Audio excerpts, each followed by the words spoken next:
Hello everyone, this is Chris back again with the Ancient Scholar. As you've probably noticed, things look a little different, and I'll go ahead and explain that real quick. I want to apologize, I've been a little late on getting some of these gas laws videos out, and the reason being is I'm currently spending time in the surgical theater doing intubation rounds.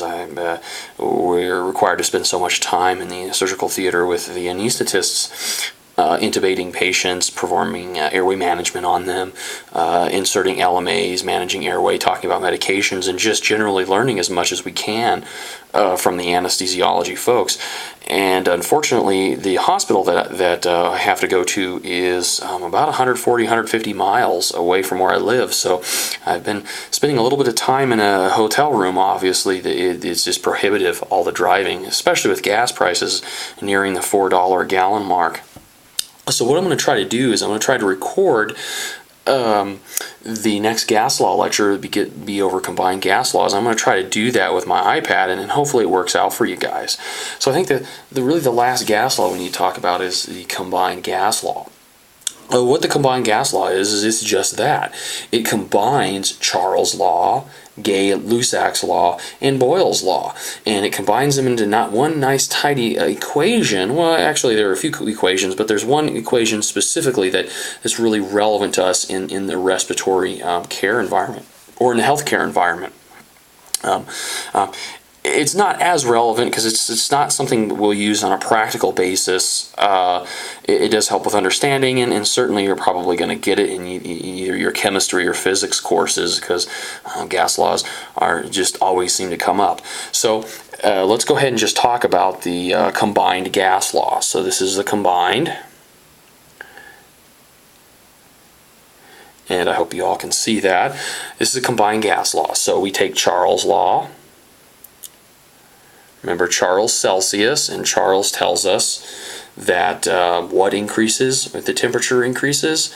Well, the way I think of it is Charles is volume, Gay-Lussac's law, so Gay's law, and Gay-Lussac's is Charles' gay brother, so that is temperature and pressure, and then Boyle's law is volume and pressure being varying inversely. So Charles, I shouldn't say a product, I should say plus. So Charles plus Gay-Lussac's law plus Boyle's law.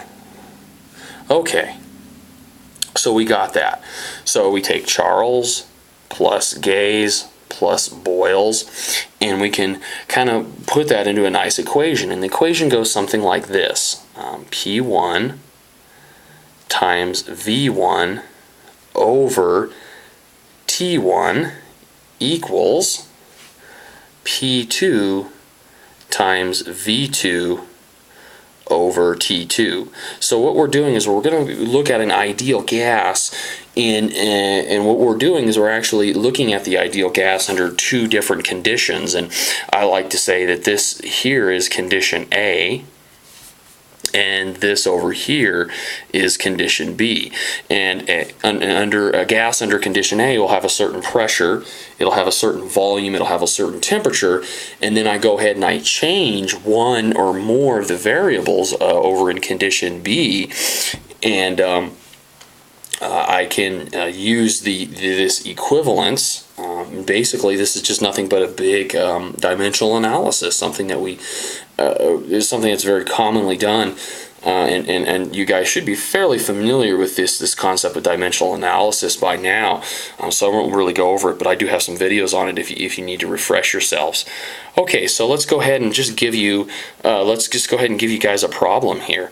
So I'm going to go ahead and start off saying that a gas, a certain gas in a certain system, starts off with a pressure of 700 millimeters of mercury. It has a volume of 100 liters and a temperature of 300 Kelvin. They will often give you the temperatures in Celsius, and by now we should know how to convert Celsius to Kelvin. That's simply 273. I apologize, the phone's ringing. I'm just going to go ahead and let that ring. They're probably just asking if I got checked in and I'm doing all right. It's kind of a pain, but I just want to continue on and kind of get this video done. So the way I look at this is I say, look, this is condition A here. This is a gas under condition A, and being able to identify different conditions is going to be really critical to work through some of these more complicated laws where you have to do a lot of things mathematically. So I identify this initially. I say, okay, this is going to be my condition A. You can make any one condition A.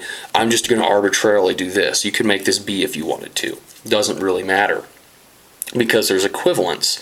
So the next thing I do, or now what I'm going to do is I'm going to go ahead and give you another condition. I'm going to say, okay, so this is condition A, and now what we do is we're going to change things up a little bit.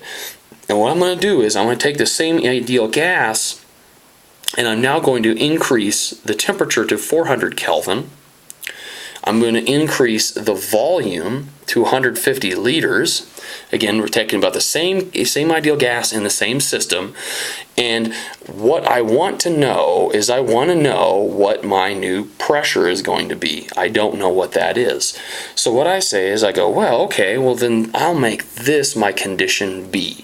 Okay, so I have condition A, some things change here. I need to find out what my pressure is. I make that condition B. Well, what I can now do is I can just plug condition A into one side of my formula and condition B into one side of my formula. So let's go ahead and just do that. So what I'm going to do is I'm going to put condition A on the left, and it starts off at 700 millimeters of mercury, the volume of 100 liters, and it is going to be at a temperature of 300 Kelvin. And I'm going to make that equal to, I don't know what pressure 2 is, so I'm going to put a big X there for my P2. I do know my volume 2, that's 150 liters, and I do know the temperature. The temperature just happens to be 400 degrees Kelvin.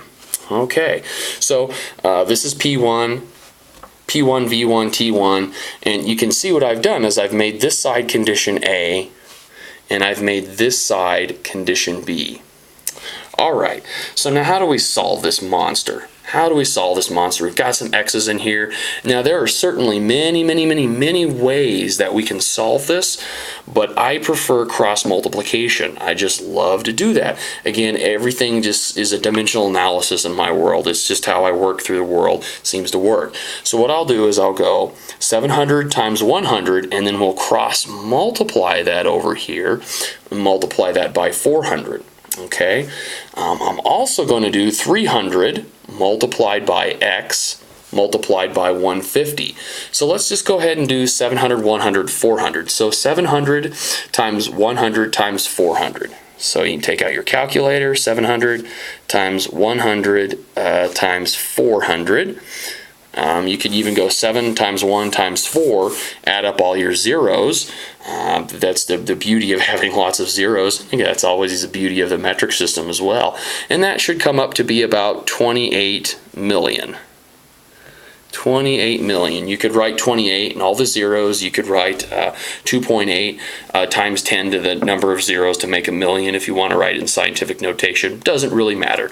28 million. Okay? And then 300 times X times 150. Well, I don't know what X is, but I can go 300 times 150, right? And what does that give me? Excuse me. Well, 300 times 150 gives me 45,000 times X, because I don't know what X is. Okay, so now I have my two components. I've done all this, and I've taken this and I've brought it down here into two components. So let's go ahead and just make sense of that. So again, I just did some cross multiplication, and what it comes up to be is 28, and we'll go ahead and write in the zeros, 3, 4, 5, 6. 28 million equals 45,000 X, right? 45,000, the little K there is going to, not Kelvin, it's going to be 45,000 X. and we'll write some parentheses around there to separate it. So 45,000x. So what do I do to get x all by itself? Well, this is just a really easy linear algebra problem. I just need to divide both sides by 45,000, right? Divide this side by 45,000. Okay, what I do to one side, I do the other side. Okay, so 45,000 cancel out, x falls out of here, so I have x all by itself, and then I can go ahead and cancel some of these zeros out here. 45 into 28,000, and that should give me 622 and some change. We'll just go ahead and round to 622. So x equals 622. Well, what is that 622? That 622, if we go back to the original formula, is what we were solving for. It's the pressure 2. P2 equals 622 millimeters of mercury. And that should make, hopefully that should make some sense now, that I could give you any kind of problem, and as long as you're able to set the problem up, and as long as you're simply able to identify condition A from condition B, and just as long as you know that, it's P1 times V1 divided by T1 equals P2 times V2 divided by T2, as long as you recognize that formula, you can take condition A, find out whatever your condition A is, you can arbitrarily make it whatever, find out what your condition B is, plug all the numbers that you know in, and what you don't know will end up being x, cross multiply and solve as just a basic linear algebra problem. Okay guys, again, I apologize for kind of an unconventional medium here, but again, hopefully you guys find this helpful, and hopefully we can kind of just wrap up all the gas laws with this video. Thanks for hanging in there. Take care.